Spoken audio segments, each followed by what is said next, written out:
Bom dia, gente! Arte grega na antiguidade. É uma das nossas artes clássicas, que a gente vai chamar lá na nossa linha do tempo. Ela vem antes de Cristo, está situada na Grécia Antiga. Eu gosto de colocar esse mapinha porque a gente enxerga aqui toda a parte da Grécia, todo o território, com as suas ilhas e etc. E eu gostaria que vocês imaginassem isso aqui acontecendo, essas civilizações, antes das embarcações, né? Então eu vou ter aqui gregos espalhados por todo esse território que muitas vezes não se conheciam. Quando a gente começa a ter as embarcações, os mercados e etc., por conta desses barcos, desses navios que começam a perambular, eles começam a se encontrar, certo? E aí eu vou ter esse povo grego todo em toda essa região, né? E aqui logo abaixo, eu estou situando essa região no quadradinho para mostrar o quão perto da África ela está. Lembrando que a civilização egípcia estava por aqui. Por que isso é importante para a Grécia Antiga?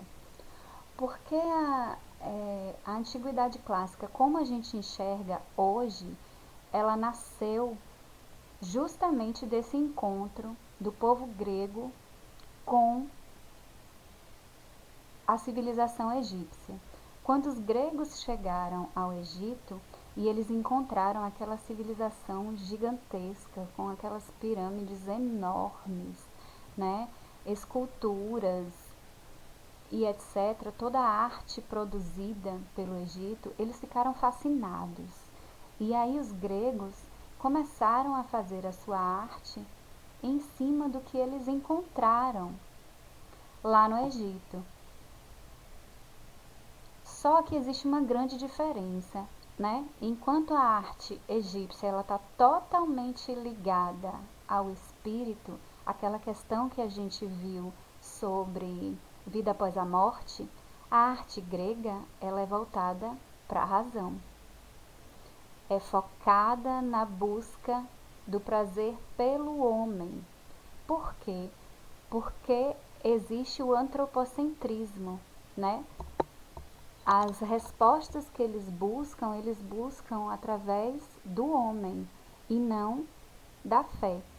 Então vai existir aí uma grande diferença. A gente lembra que durante os 3.000 anos de civilização egípcia, eles se voltaram para essa arte que teria a intenção da vida após a morte, né? Com todas as suas regras prenunciadas, e continuaram a fazer as mesmas regras por 3.000 anos. Então, quando o grego chega, encontra aquilo tudo e toma aquele conhecimento para si, ele não vai ficar o tempo inteiro do mesmo jeito que os egípcios ficaram. Ele vai ter o ponto de partida com que eles encontraram no Egito, principalmente com a questão das estatuárias, e ele vai levar além. E ele vai levar muito além. E é isso que a gente vai ver aqui hoje, certo? Bom, as principais características da arte grega: a razão, a valorização do belo, a valorização do corpo humano, cenas da mitologia. A gente vai dividir isso aqui em 3 períodos, que vamos chamar de arcaico, clássico e helenístico. O período arcaico, dentro da escultura, ele vai ter a influência do Egito como inspiração e técnica, como eu já falei, apreciação da simetria, até porque ele vai começar se inspirando na técnica egípcia, e a gente não pode esquecer que as esculturas egípcias, por exemplo, elas eram todas retas, né, e simétricas. E a gente vai começar a ter grandes figuras de homens esculpidas em mármore, que a gente vai chamar de couros, com K, né? É um homem jovem, e aqui ele já vai aparecer como o grego se apresenta no seu dia a dia. Aqui é interessante porque eu vou ter essas iniciais esculturas do homem, couros, nus. Em compensação, as femininas elas vão vir todas vestidas, né? É uma reflexão aí que a gente tem até os dias atuais. Por que que as estátuas começaram nuas dos homens e as mulheres todas vestidinhas? Bom, esse couros, ele se apresenta dessa forma. Estão vendo? A questão da simetria, todos retos, assim como eram as imagens das estátuas egípcias. Aqui a diferença é que eles já vão colocar características gregas. Esse estilo de cabelo era grego, certo? O que é que vai acontecer aqui, né? Eles começam a esculpir, maravilha, perfeito. Cheguei a mesma técnica em que eu vi lá no Egito. Mas aí eles começam a ir além, né? No período clássico, eles começam a criar um movimento nessas estátuas.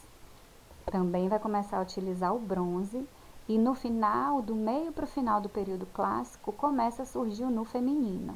Para a gente ter noção, aqui eu tenho um couros do período arcaico, que a gente acabou de ver, né? Reto, todo simétrico, com os braços retos. E aqui a gente vai ter o iniciozinho do clássico, onde ele já vai dar um certo movimento nessa estátua. Estão vendo que o quadril ele está um pouquinho na diagonal, né? O joelho está um pouco mais à frente e com certeza aqui ele tentou dar algum movimento para esses braços. Mas como eles ainda não tinham a questão da técnica para mexer com essa pedra, esses braços se quebraram e essas pernas também se quebraram. O que é interessante, porque durante esse período clássico, lá no final do período clássico, eles já conseguem fazer essas pedras com qualquer movimentação que eles queiram, porque eles vão ter estudado tanto que eles já vão conseguir a engenharia necessária para conseguir fazer essas estátuas ficarem com muito movimento. Logo após o período clássico, a gente chama de período helenístico, certo? Pensem que aqui eu já tenho estátuas, ó, com muito movimento, né? No final do período clássico, eu já começo a tirar a roupa dessa mulher também, ela já começa a parecer mais sensualizada. Ao final do período, indo para o helenístico, a gente já tem o nu feminino completo, assim como eu tinha o nu masculino. E vai crescendo essa busca pelo naturalismo, né? Pelas formas reais. Então as esculturas elas vão parecer estar em movimento de verdade, né? A tendência de expressar ideias, sentimentos, histórias, elas vão acontecer aqui, no período helenístico. Aqui nesse período eles também vão colocar as estátuas em conjunto. Vai começar a surgir mais de uma pessoa, duas, três às vezes, contando histórias, o que torna muito interessante.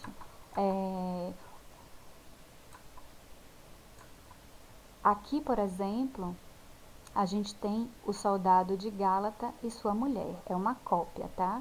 Feita na época romana.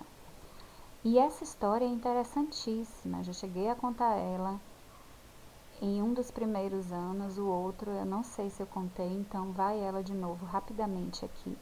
Seria o momento em que a vila desse soldado estaria sendo atacada, né? A gente não pode esquecer que nessa época a gente já tinha muitas invasões por territórios. Então seria um momento em que esse soldado estaria vendo a vila dele ser atacada. Tá tudo rodeado, ele não tem para onde ir, ele tá vendo seus vizinhos serem mortos, ele tá vendo as crianças serem assassinadas, as mulheres sendo estupradas na frente dos maridos, depois assassinadas, e ele chega a uma solução de que seria melhor ele matar a própria esposa antes que aconteça. e ele está vendo as coisas acontecerem. Observem que ele está olhando para trás. Aqui seria, gente, aquele momento derradeiro em que ele está olhando para trás, tipo aquele último suspiro de esperança. Meu Deus, será que alguma coisa vai acontecer? Eu não vou precisar fazer isso, mas não, né? Infelizmente não vai adiantar. Ele vai ter que matar sua esposa para ela não ter que passar por aquilo. E imagine que coisa bizarra. Então, é uma estátua que já nos fala muito, que já nos dá muita emoção. Aqui a gente tem a Vênus de Milo, né? É a Afrodite. Essa Vênus de Milo, esse termo Vênus de Milo, a gente vai ver por toda a história da arte até hoje. Toda vez que a gente encontrar uma mulher seminua, certo? Sem braços, será uma Vênus de Milo. Não importa se é cópia daqui ou não. Percebam que ela também perdeu os braços, porque quem fez ainda não tinha a técnica. Eles conseguiram compreender que as pedras de mármore, que eram muito porosas, elas tinham uma facilidade em quebrar, né? Fica mais fácil de quebrar. Eles conseguiram compreender com o tempo como fazer, né? Como calcular essa engenharia e para uma coisa sustentar a outra na pedra, porque pensa que isso aqui é tudo pedra, então o peso que está vindo daqui de cima, ele vai sobrecarregar o resto da estátua.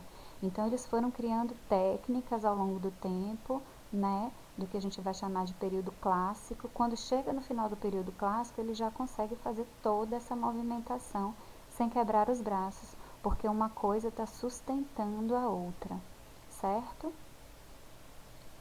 Aqui a gente tem uma estátua em bronze do Poseidon, maravilhosa, usando técnicas de lá da arte rupestre, por incrível que pareça, para fazer essa estátua de bronze. Aqui olha o movimento desse discóbolo, fantástico. Isso aqui já lembrando das Olimpíadas, que também começam na Grécia. Eu vou parar por aqui. E na próxima aula a gente continua esse slide, ok? Para não encher muito a cabeça de vocês. Vamos continuar essa aula de outra forma. E lá vem ele. Só para dar um tchau, o Poseidon de novo. Um beijo para vocês.